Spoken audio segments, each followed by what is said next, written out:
We're shaking, folks. Back with another reaction. Back with some more Orchestral Manoeuvres in the Dark. And we're going back to Dazzle Ships, 1983. Another fascinating album already, and we're like maybe a quarter of the way through it. And the next tune is Is Helena, sometimes called Helena. It depends on where you are. I'm trying to remember how the capital of Montana, which admittedly is in the United States but is not a state I've ever been to. But yeah, there's a city there that goes by that name. But I think Helena would be my natural inclination to pronounce it. In any case, I think it's the Latin version of a Greek name, the Greek name Helen, which you may be aware is sort of a big character in literature and mythology.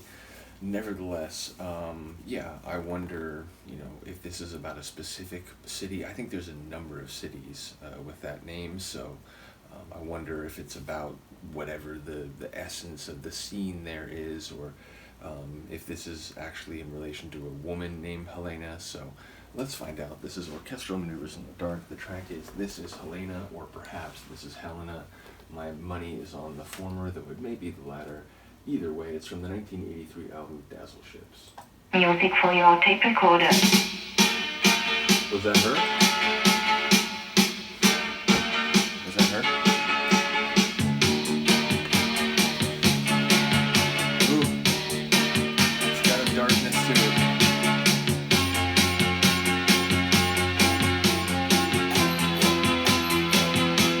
I hope you will enjoy it.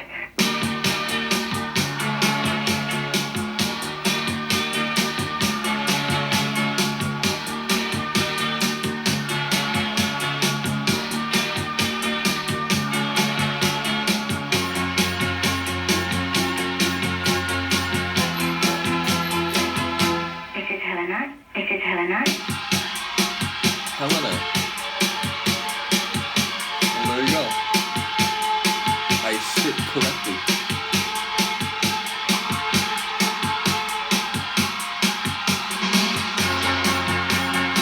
It's like that quasi-crowd noise. It's like... This is Helena, your MC today.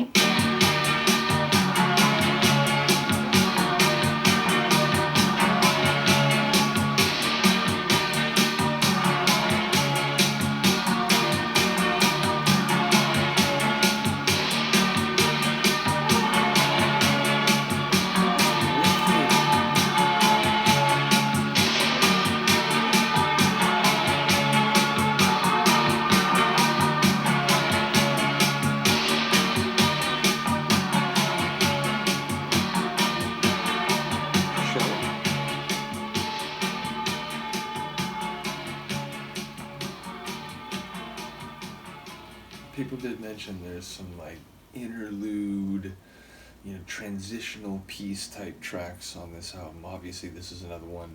I didn't know that specifically going into this. I would maybe have done a double. Either way, I think it's an interesting tune enough on its own to justify, a standalone reaction in that regard.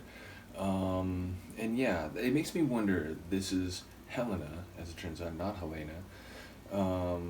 Yeah, the way the sort of recorded, it sounded like it's maybe taken from some prominent, television show or a call-in show. It made me think of, in the U.S., I think for many decades, maybe even right into the present, though obviously it would have been a column that would have been taken over by different writers. But there was an advice column, maybe still is, called Dear Abby. And the Dead Kennedys punk rock group, they did a song called Dear Abby where they're like playing off it, and they're, they have the like Dear Abby, they like, use the form of this like major cultural fixture to, be part of their withering cultural assessment.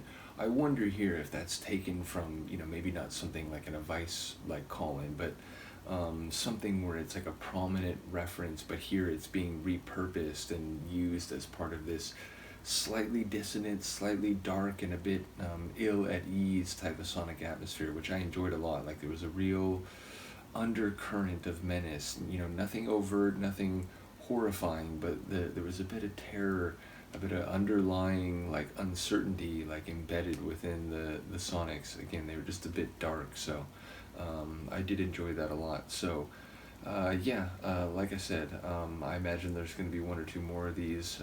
Perhaps I'll try at some point to do a double as we go through this. But either way, it's interesting. Again, this is 83 in the grand scheme of things, still relatively early, and knowing that eventually there'll be some sounds from them that are perhaps more in the like what's the right word, the like catchy range where it's like easy to see how like of course this is going to be a hit, but having gone through a number of their tunes from this early 80s period where it's like they were really trying things, they were really experimenting, and this one, although maybe not the most intense in that regard compared to some others we've heard, it still has a bit of that off the beaten path, a bit darker, a bit like it's stitched together with a sort of sampled vocal and a sort of stop start moment like a few different times. So yeah, not like a straightaway obvious, oh of course that's going to be a catchy pop hit that everyone will know. So again, shout out to them for pursuing their own sound, whatever that might look like. And once again, I do remember going into this album because I'd already made similar comments that like, wow, they really had an experimental edge to some of their tunes. So wait till you get to Dazzle Ships, it becomes even more notable there. So definitely feeling that. Let me know what you think. I'll see you next time. Peace.